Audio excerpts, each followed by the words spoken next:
Make sure that we do this very well.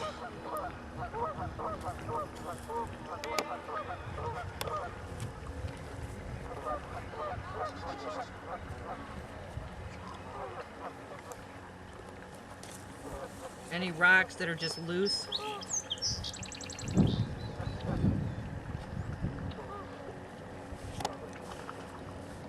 Anything that might interfere.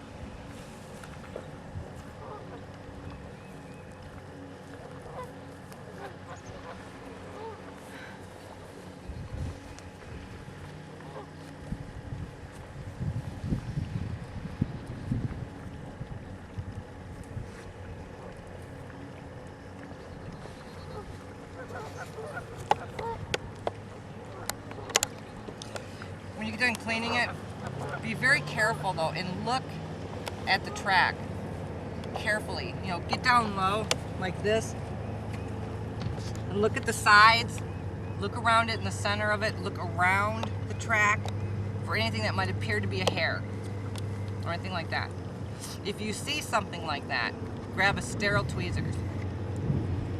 Grab that hair out or whatever you think might be a hair and place it into, I always carry white envelopes. Non-security, just plain white, buy them at General Dollar, pop them in there. Don't lick the envelope to seal it, just put it back in your bag. Close it up. Okay?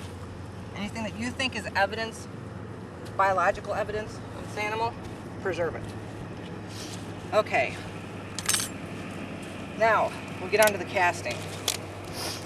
When you take a picture of the cat, do you ever lay anything next to it to size comparison? That's what the tape measure's for. Yeah, that too. I know, but I mean, the reason why I say it because when you put a tape measure, it normally covers the track somewhat of the track. But have you ever done it where you would lay something down to size comparison and stuff? No, I mean I use the tape measure. It's gonna get more accurate because then I'm gonna have an argument about how long the knife is. Where did I actually position it? I'm doing it with the tape measure to. Yeah, I'm just saying. They're little bitty Ziploc bags. Those are good for fecal samples and blood. If you come across wet blood, actually I'm gonna be talking to somebody about this too because there seems to be some discrepancy here about this.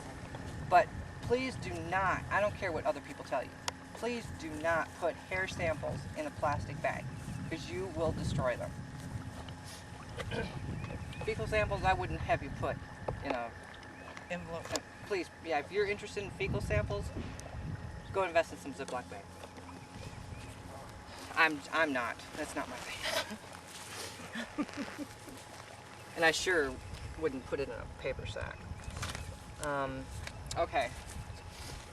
Now, seeing how this is practice and fun, I'm going to use the water back here for the cast. But typically, you want the water as clean as possible, especially if you're dealing with a track that you think is extraordinary. If you think it's good and it's going to hold up, 5 toes, heel, ball, the whole 9 yards, use fresh, clean water. Don't pull it from a lake or a river. Go find some water if you have to. Okay, it's really worth it. So, but I'm going to do this. Your latex glove. You do not want to wash this stuff off later. I might have to do this twice. I don't know if I have enough. Okay, you put your water in the bucket first. Okay?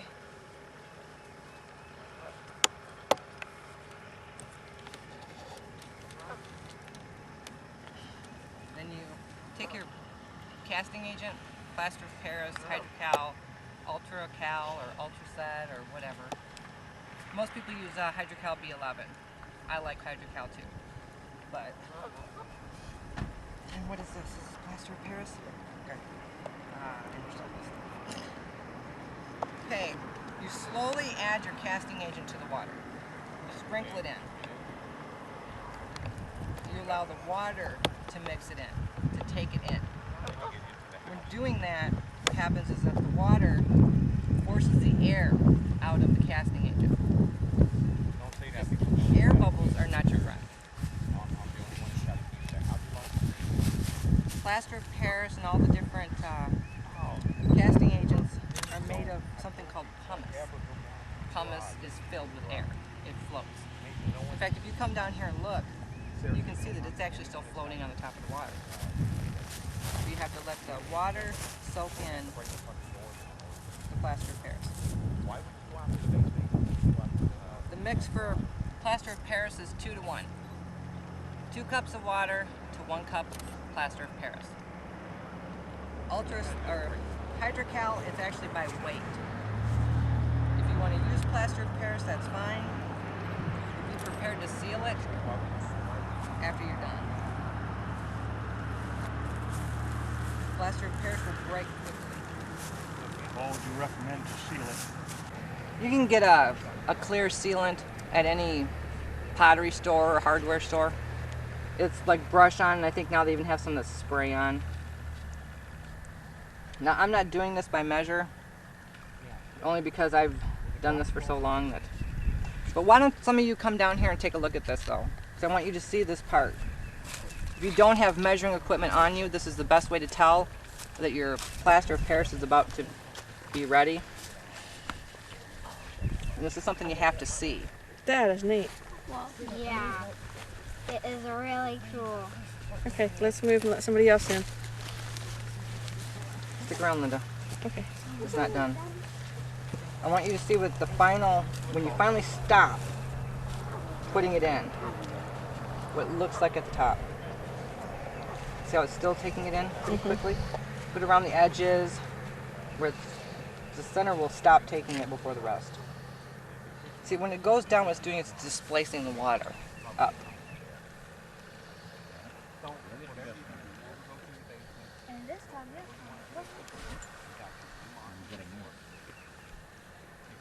how much do you have to use? 2 to 1. Twice as much water as you do powder. I might have enough whole cast. Yeah, I think you do.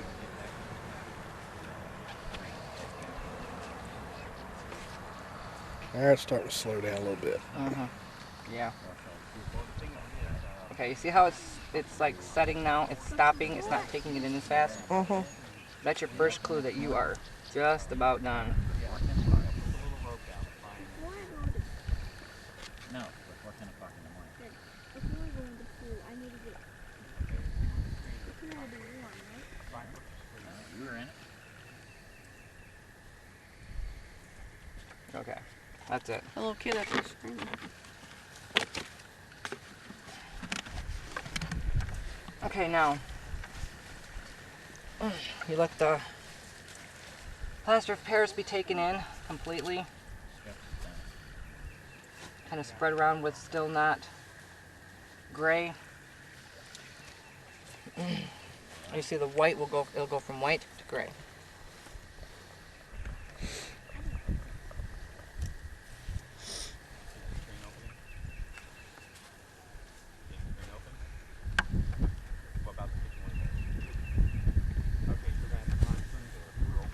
Okay. So the water's taking it in. This is a good time to start the stir. This is a thinner mix. You're mixing it, feel around for any lumps, but when you do it like this, really there's not much. Sorry, Melissa, they're extra large gloves. That's okay.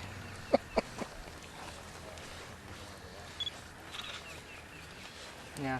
And you can do a thinner mix when your print is drier, right? If you have Right. a wet If it's print. wet, you want to make it thicker. You would put in just a little bit more. Like maybe, I wouldn't go any more than like say, do it by quarters. But this is how your first pour should look.